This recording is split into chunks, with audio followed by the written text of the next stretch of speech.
our memory, ground I stay as firm as the sea.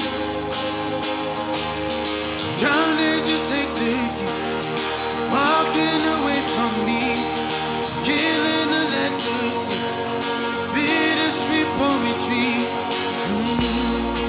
Deja, deja vu, deja, deja vu story. Same life, another body in glory. Deja, deja vu story.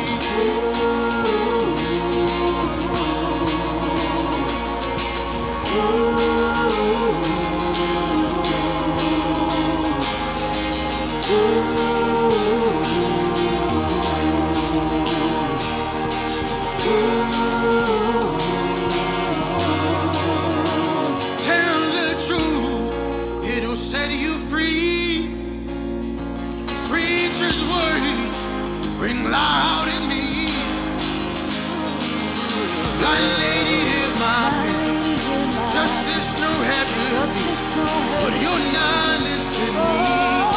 Modern day slavery. Deja, deja vu, deja, deja vu story. Same line, another body in glory. Deja, deja vu story. Deja,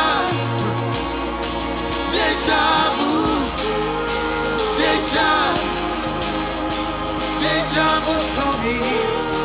Same line, another body in glory.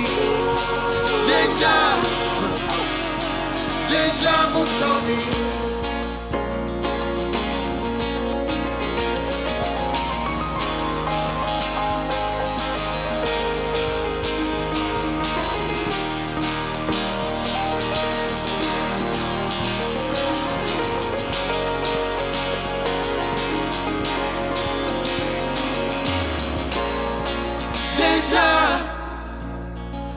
Deja vu, deja,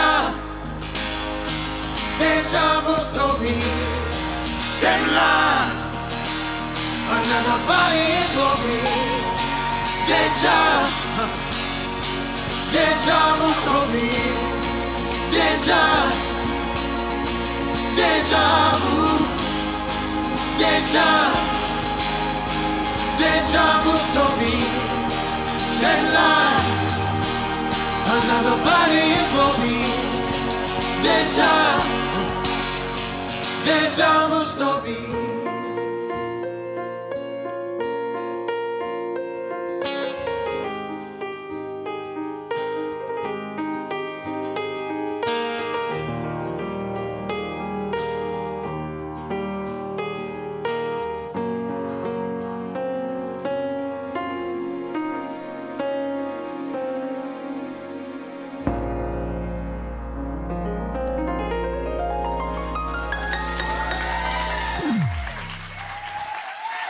I love it.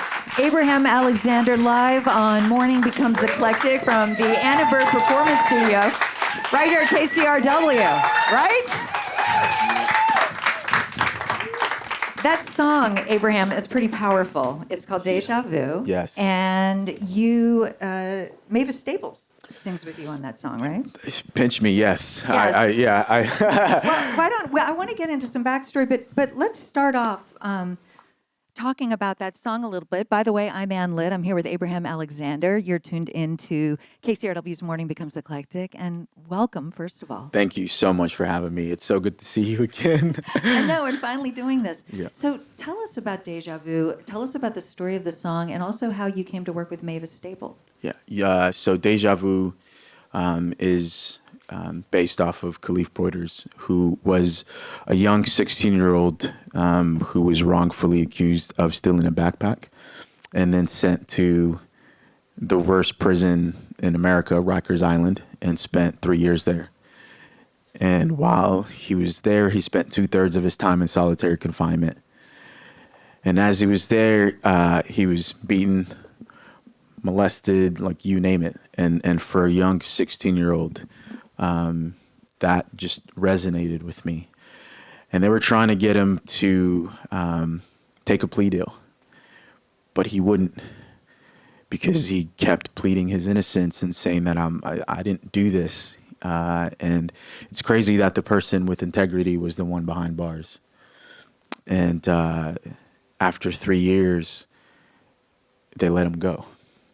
And he was sort of crying for, when do I get to see a judge?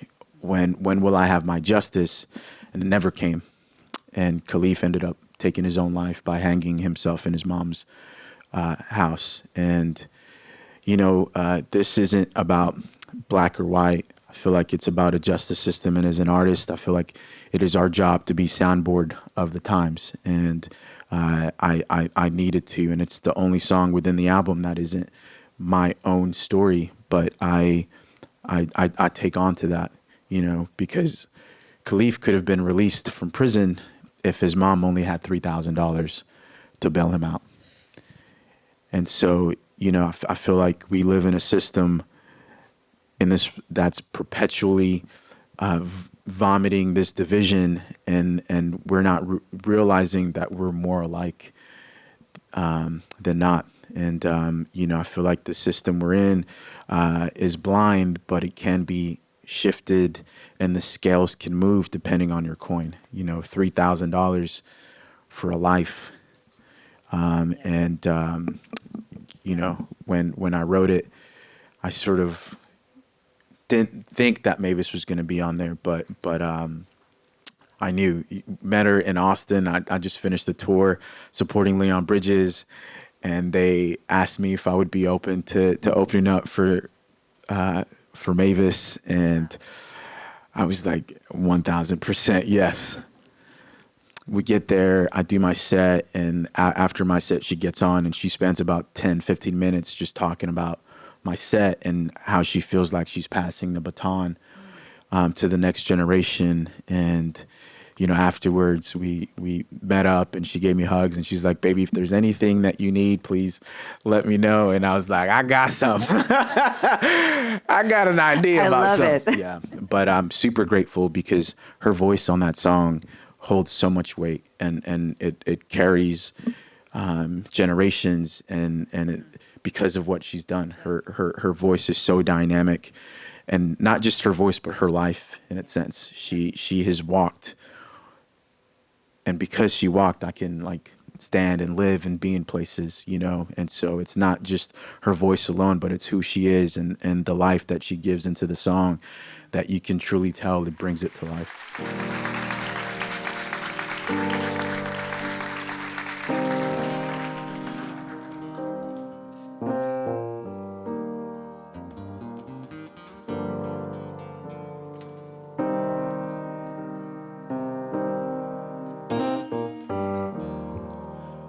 My mind now. You're on my mind now. I can get you off, I can get you off. In time now. Give you all my time now. 'Cause I can get enough, I can get enough. I know you're hurting, you're searching, you're longing for something more, something more. Well, this is a part in the movie scene where I take your hand and darling, if you let me love you and let me hold you, you will see those tears run dry. And darling, if you let me love you and let me hold you, you will see those tears run dry. 'Cause love never gonna be easy. My love never gonna be easy. Darling, if you let me love you and let me hold you, you will see those tears run dry.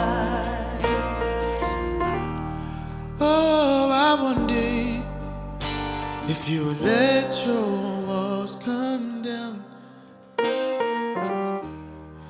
Oh, what my love could give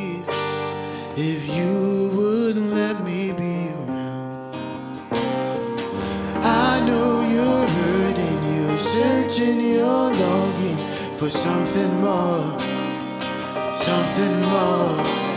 Well, this is a part in the movie scene where I take your hand and say, and darling, if you let me love you and let me hold you, you will see those tears run dry. And darling, if you let me love you and let me hold you, you will see those tears run dry.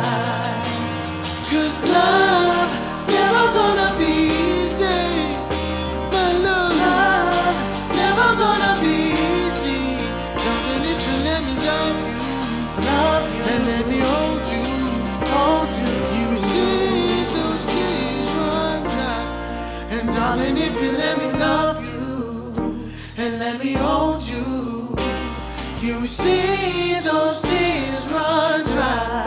And darling, if you let me love you and let me hold you, you will see those tears run dry. 'Cause love never gonna be easy. My love never gonna be easy. Darling, if you let me love you and let me hold you, you will see those tears run dry.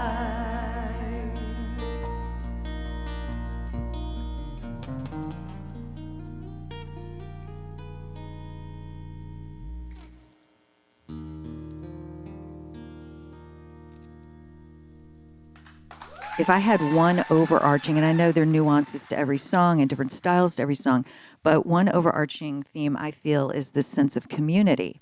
And I think that I felt it the moment I met you. Can you tell us a little bit about community, the community that raised you, the community in music that you found, and how that influenced this record? Absolutely. You know, one of my philosophies, I say it all the time, is the second person that believes in a dream is more important than the dreamer, because they bring it to life. And you know, I wouldn't be here if it wasn't for my community. And, you know, whether it's my adoptive one, and I felt like I was born in Greece and lived there, and I was a stranger in the only country that I've ever known.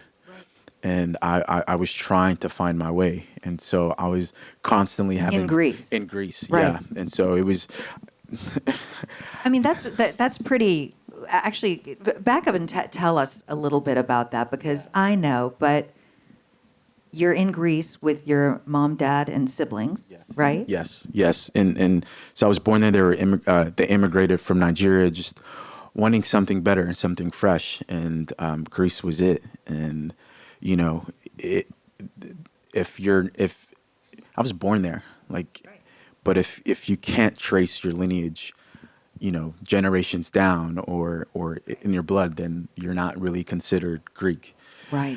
And so I was treated differently, one, because of how I looked, yeah. and obviously I'm not traditionally Greek, and so I was sort of left on my own.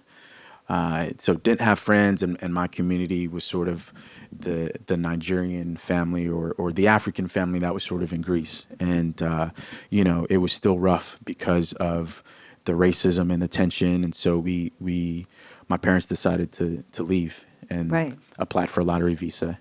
Oh, really? It was a lottery visa? It was a lottery. So I could have been anywhere in the world. Oh, my goodness. I could have been France, England, Spain, like you name it. It was anywhere in the world. And it was Texas. It was Texas. Yes. It's cool though. I got my boots. It's all good. I know. You're exuding Texas. Yes. But then you found a community in Texas. I did, and it's so beautiful. You know, I was adopted. I've got a family that's incredible. You know, one of 9.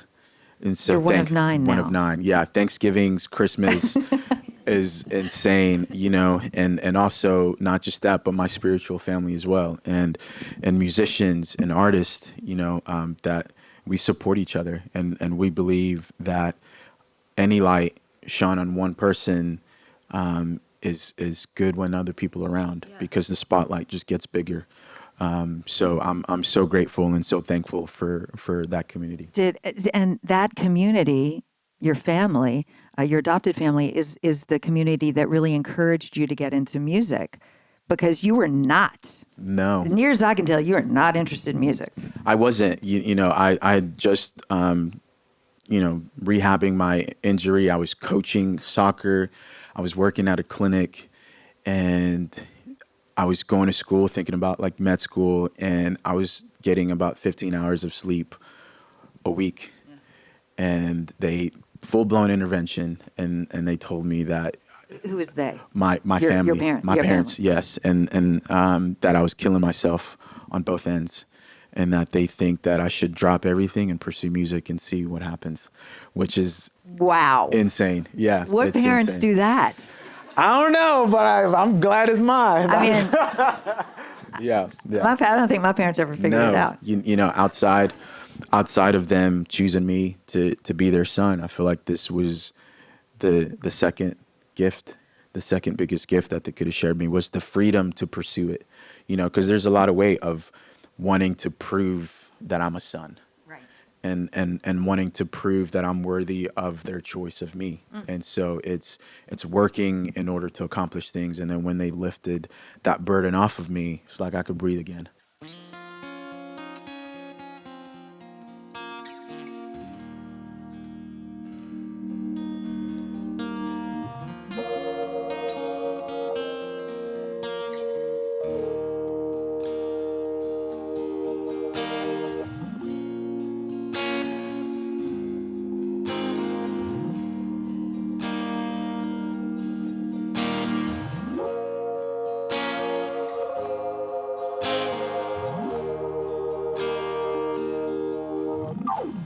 The world was on fire and no one could save me but you.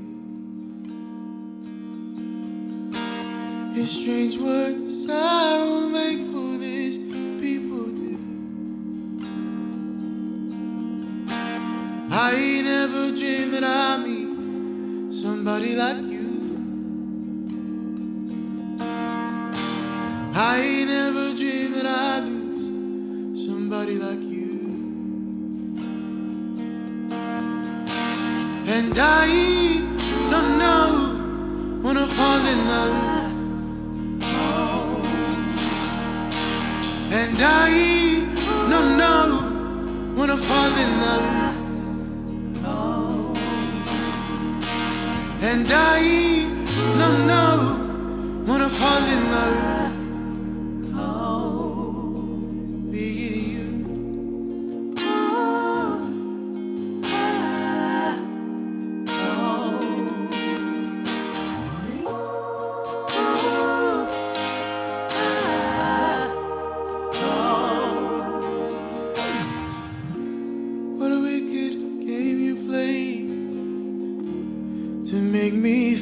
This way, what a wicked thing, no do, no, to make me dream of you. What a wicked thing, no say now, that you never felt this way. What a wicked thing, no do, and I don't know, wanna fall in love. And I don't know, wanna fall in love. Say now I do, wanna fall in love. With you.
It's strange what desire will make foolish people do. I ain't never dreamed that I'd be somebody like you. I ain't never dreamed that I'd lose somebody like you.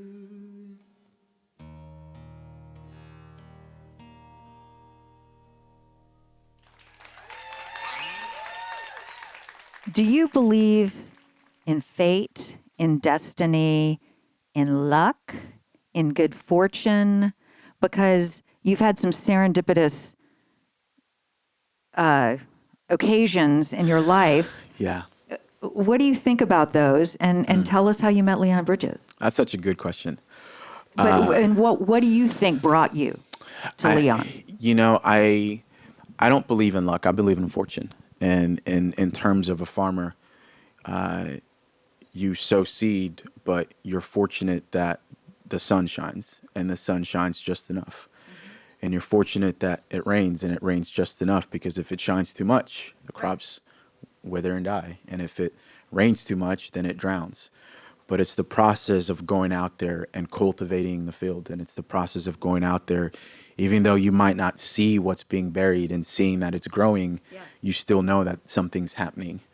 And so I feel like it is the fortune of believing in the legend and believing in the self and believing that you're made for something bigger. And what you're going through is not just for you alone, but it's for others, you know. And so I think it's why I'm how I met Leon, you know. Tell us, because it's a great little story. So I was working at the bank at the time, and you were a teller, right? I was a teller, and a customer. I can count money now. I'll tell you what, real good with numbers. And so a customer walked in, and immediately something told me that I need to get to know who this is. And at the time, I made the decision to really follow that innate voice. And so I was going to exercise this.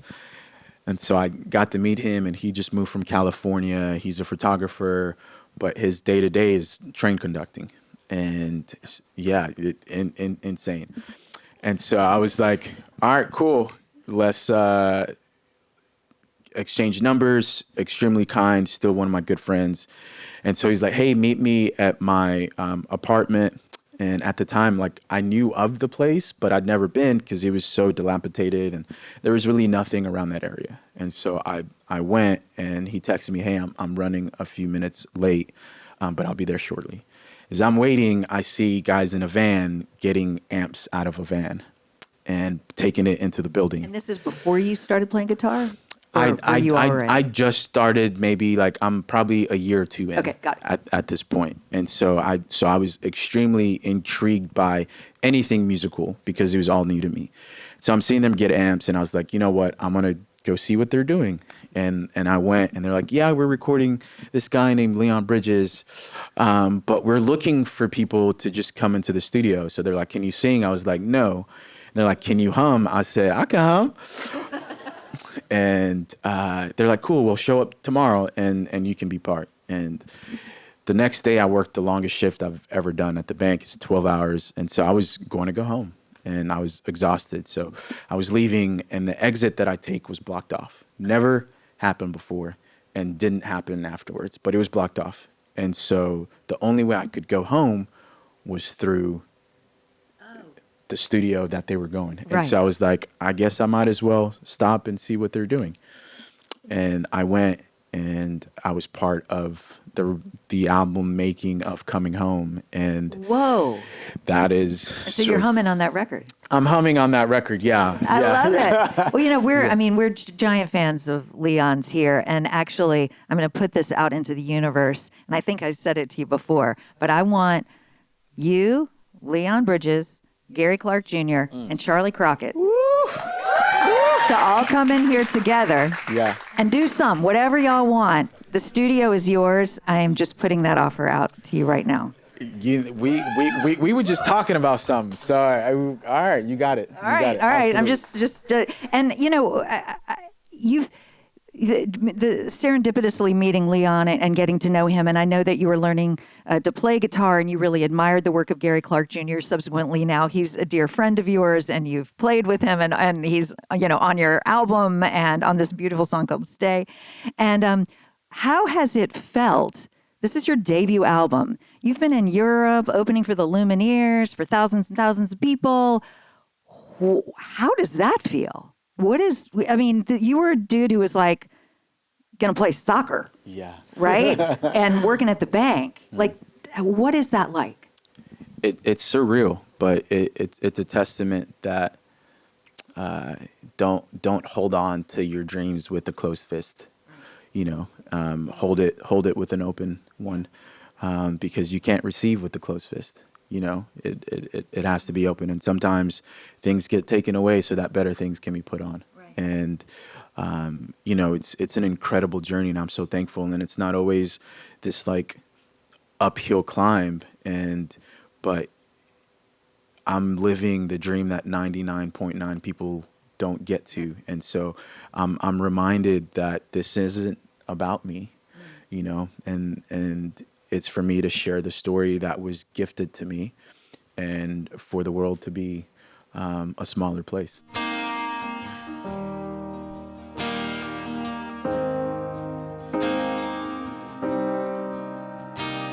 I was wrong, I know. Am I the one to blame? I found another one. Heard her calling out my name. Tell me if I go too far, would I become a lonesome lone star? Tell me if I go too far, would I ever find my way back? I wonder if I stay, would I ever see home again?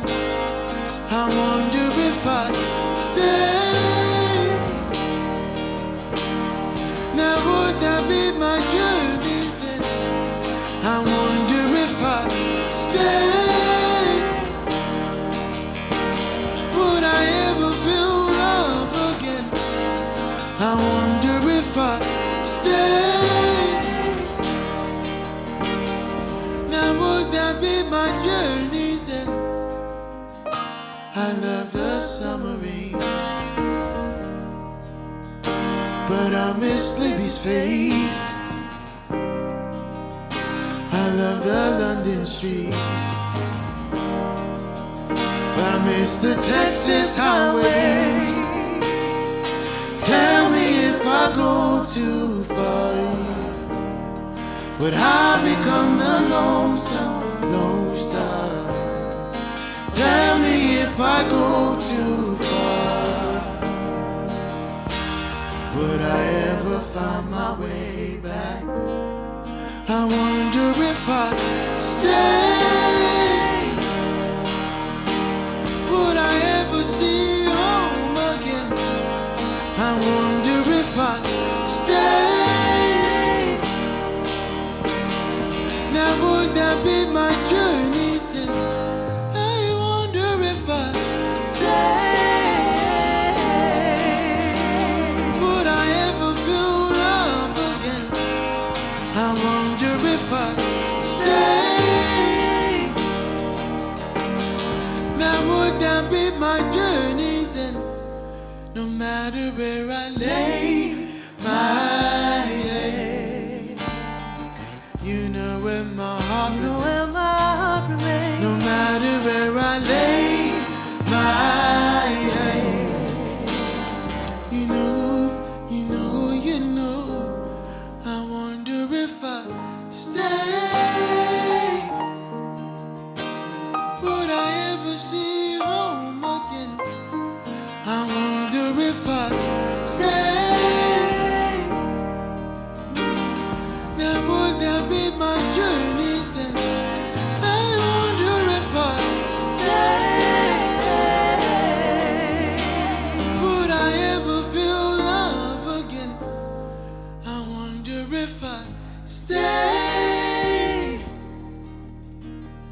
Now would that be my journey?